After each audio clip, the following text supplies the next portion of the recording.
Within Google Workspace, you can now configure client-side encryption for your Workspace for Education Standard and Plus users. To configure it, you simply head to the Security, Access and Data Control, and Client-Side Encryption, and add an external key service. There's a bit of a prerequisite, and you'll have to work with one of our pre-approved client-side encryption partners to configure this, but once you'll get it set up, you can then assign this to individual users. What this looks like in practice is when a user goes to their Google Drive,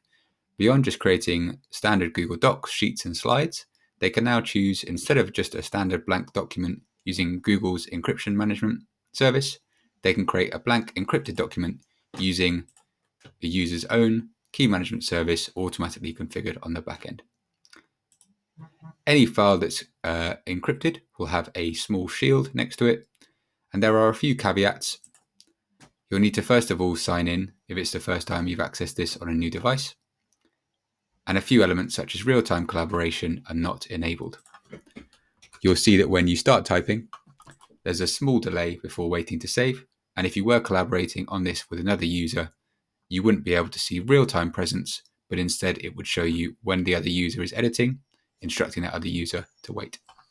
It's a really useful tool if you have any particular sensitive documents that instead of using Google's encryption services, you still want to use Google's Drive infrastructure, but provide your own encryption keys so that only you, as an end user or customer, could access your data if needed.